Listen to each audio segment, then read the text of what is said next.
Shaino, did you know these many literary works are on death? But we are taught about nature and love all the time. We have a lot of romantic poets who see pure and happy, but why aren't we talking about death? Exactly my point. I mean, sometimes I relate with suicidal poets more than romantic poets. Why don't we call these suicidal poets today? I mean, I just want to hear their thoughts. What do you say? Of course. But this tintinnabulation. What is wrong with you? This word is coined by Poe to describe the sound made by ringing of bells. Oh, interesting, I guess. But let me tell you one thing. He often wrote with his Siamese cat on his shoulder.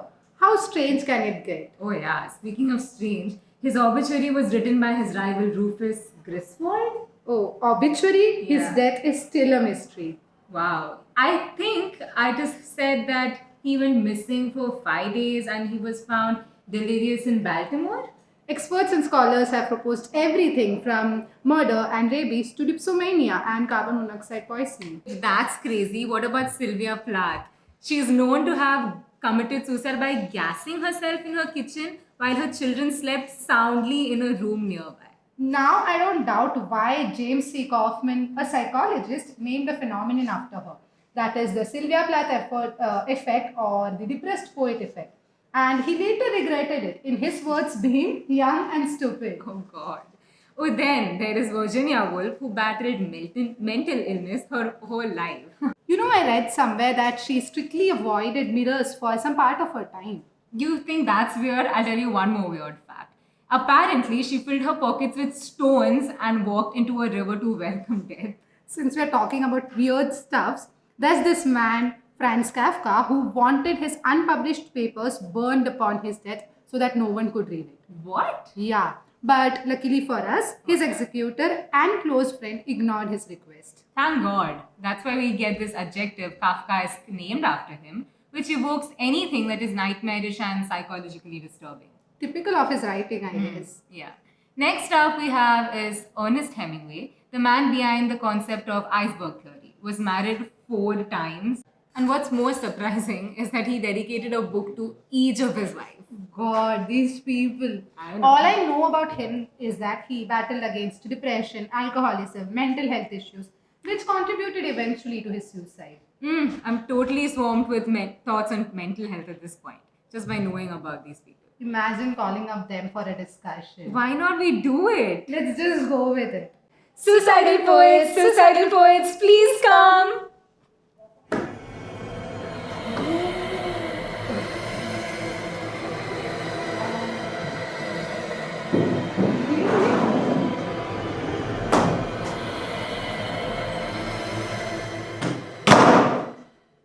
Welcome everyone! I hope you all are feeling great back on Earth.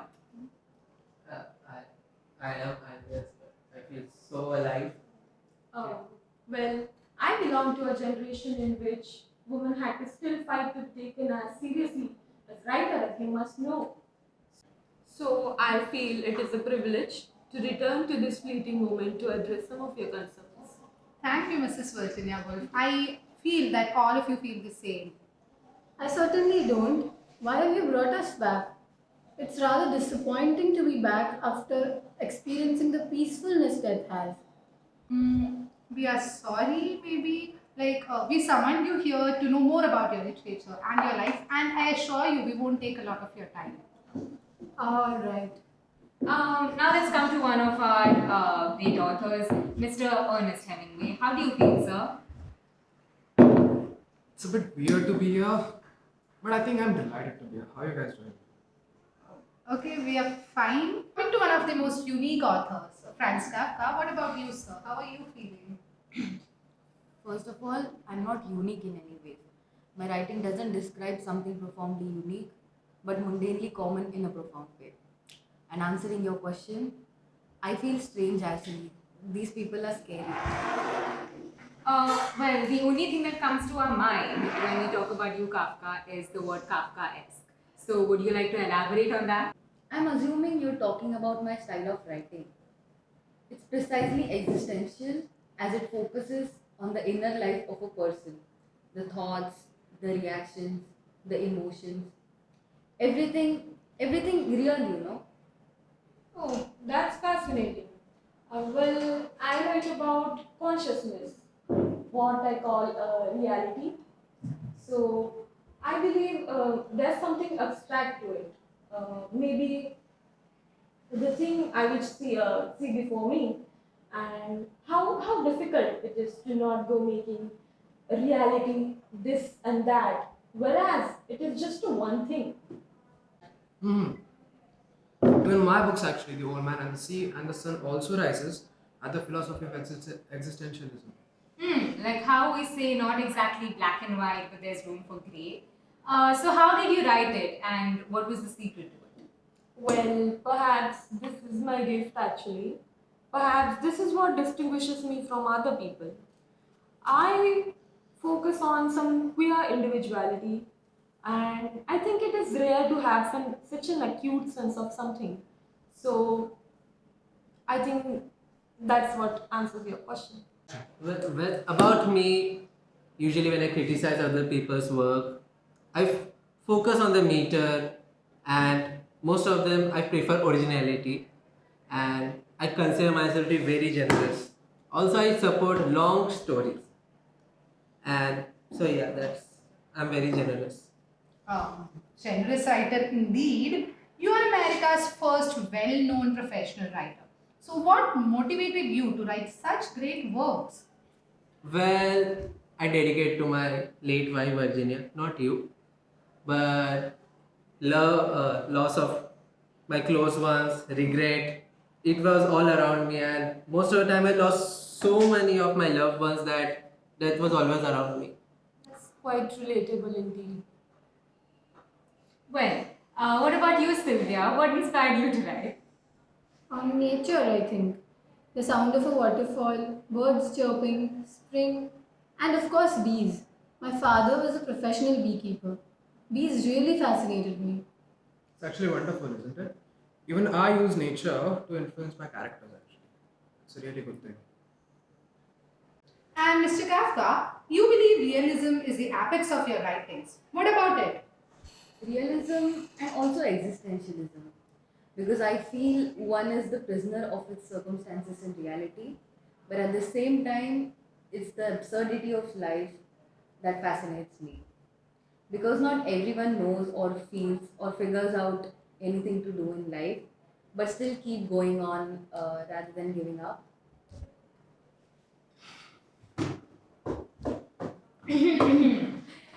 According to your theory, there is a path or way to find conclusion or meaning to life. Hey, that's an interesting one. I don't think that's what it is about. It's about facing the harsh reality and still striving to live your best life. So, sir, the iceberg theory is something that you're well known for, and we would actually like to know more about it. Mr. Hemingway? Oh yeah, the iceberg. I actually came up with that myself, you know. So you see, the facts float above water. The structure and the symbolism, they operate out of sight completely. So whatever you do, you just omit all the extra stuff and just get over with it. Being an ex-journalist actually helps up in that. Okay, so what was the most craziest thing you all did? I tried to kill myself at the age of 16. What? Yes, I had a great childhood, but then my father died. My adolescence was not really that good. I didn't have the confidence in myself to live up to the expectations of everyone. Like you can see, I love hunting. Sorry about that. Anyways, yeah, as I was saying, I love hunting. Okay, and in a day, I actually killed 400 things. 400. Oh, is Yeah. that true? Yeah, that's actually a record. And yeah, also I actually have a death wish. So I survived the World War. I survived plane crashes. As you can see, I survived 4 wives. Right? So when you have a death wish, it's easy to be the predator than the prey. It's actually fun. I only think that I can only kill myself. What was that about? Also, 4 wives. Well, I was a major sergeant in army just because I was so desperate to join it. But also after some time I left. Bro, isn't that just a high post to leave? Well, yeah, but I was just bored. What? Okay, I don't think mine is even close to your craziness. I had asked my lover and my best friend to burn my works before I died, but looking at the face of this meaning, I don't think they did a pretty good job. Okay.